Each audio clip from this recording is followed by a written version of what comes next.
මෙන්න මේ truck focus මොන්ස්ටර්ගේ හදවත ගැහෙන්නේ 4 ලීටර් ෆ්ලැට් නැචරල් ඇස්පිරේටඩ් එන්ජින් එකකින්. ටර්බෝ ඇන්ඩ් සුපර්චාර්ජර් මේකේ ඉන්ක්ලූඩ් වෙන්නේ නැහැ.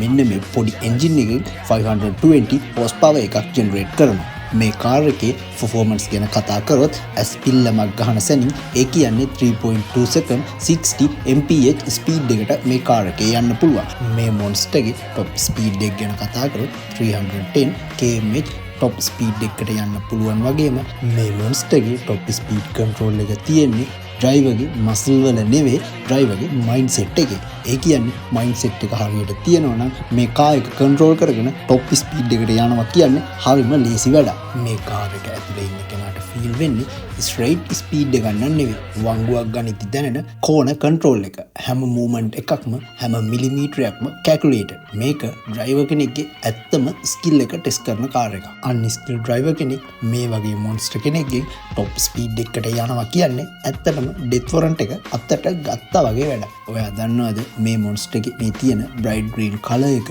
ගෝල්ඩන් කලර් වීල්ස් දැක්ක ගමන් පාරේ ඕන කෙනෙක් හැරිලා බලනවා. හැබැයි මේක ෂෝ ඕෆ් එකක් විතරක්ම නෙවෙයි. මේ ඩිසයින් එක පිටිපස්ස සයන්ස් එකක් තියෙනවා. මේකේ තියෙන ලොකු වීල්ස් නිසා টොප් ස්පීඩ් එකෙන් යද්දි පාරේ මූව් වෙන ගතිය අඩු වෙනවා. මූව් වෙනවා කියන්නේ මෙතන සරලව කිව්වොත් ලිස්සන ගතිය අඩු වෙනවා. මේකට මූලික හේතුව තමයි වින්ග්ස් වලින් ලබා දෙන ඩවුන් ෆෝසස් නිසා රෝඩ් මැග්නටික් එකක් ලෙස ටයර් ඇන්ඩ් කාර් බොඩි එක ක්‍රියාත්මක වෙන එක.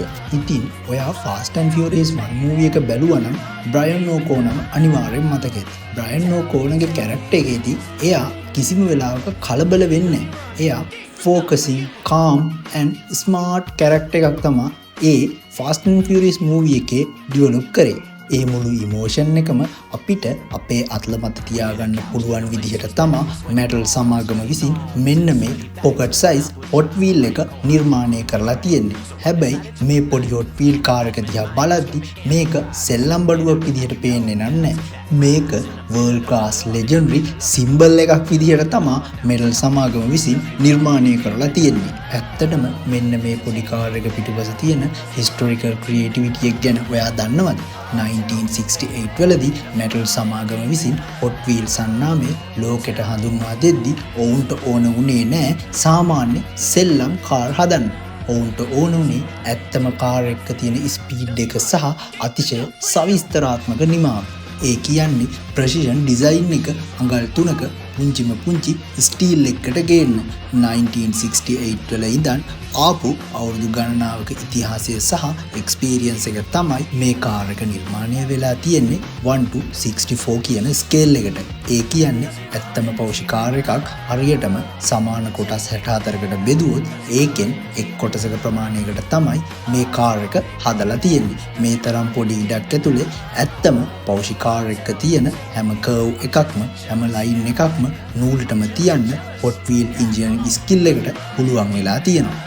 නිකන් හිතන්න මේ තියෙන ඒ දැවැන්ත රෙයා වින් එක ඉදිරිපස තියෙන එරෝඩයිනමික් වෙනට් සහ පෞෂි කාර් එකටම ආවේනික වූ ඒ රවුන්ඩ් හෙඩ්ලයිට් මේ හැම මිලිමීටර් ගන්නක අතිශය සියුම් ඉඩක් ඇතුලේ කිසිම වෙනසක් නැතුව මතු කරලා පෙන්වන්න ඔවුන් පාවිච්චි කරලා තියෙන්නේ ඩයිකාස්ට් මෙටල් සහ ටෙම්පෝ ප්‍රින්ටිං කියන ඉහළම ඉන්ජිනියරින් ස්කිල් එක.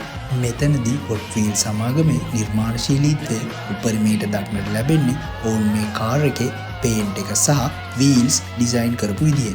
ඇත්තම පෞෂි GT3 RS එකේ තියෙන බ්‍රයිට් ග්‍රීන් කලර් එක ඒ විදිහටම මේ ඩයිකාස්ට් බොඩි එක මතට ගේන්න ඔවුන් විශේෂිත මෙටලික් කූලින් පේන්ට් සිස්ටම් එක යූස් කරලා තියෙනවා. ඒ වගේම මේ පාවිච්චි කරලා තියෙන real rides rubber tyre golden wheels දෙස බලනකොට තේරෙනවා මේක නිකම්ම මැෂින් එකකින් ප්‍රින්ට් කරලා හදපු එකක් නෙවෙයි.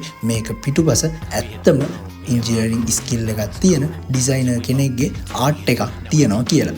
කාර් එකතු කරන කලෙක්ටර්ස්ලා මේ විශේෂිත පෞෂි මොඩල් එක පණ ඇරලා හොයන්නේ අන්න ඒ නිසයි. මේක ටෝයි එකක් විතරක්ම නෙවෙයි. මේක ලෙජෙන්ඩරි එකක්. එහෙම නැත්නම් ඉන්වෙස්ට්මන්ට් එකක් කියලා කියන්නත් පුළුවන්. ඉතින් හොට් වීල් සමාගම කරලා තියෙන්නේ ලෝකයේ තියෙන සුපිරිම රියල් වර්ල්ඩ් ට්‍රක් මොන්ස්ටර් කෙනෙක්ව කිසිම ඩීටේල් එකක් මිස් කරන්නේ නැතුව ඔයාගේ කාමරේ මේසෙ උඩට ගෙනල්ලා තියපු එක. ඔයා මේ වගේ තවත් හොට් වීල් ගැන ස්ටෝරි දැනගන්න කැමතිද? එහෙනම් ෆලෝ කරලා තියාගන්න.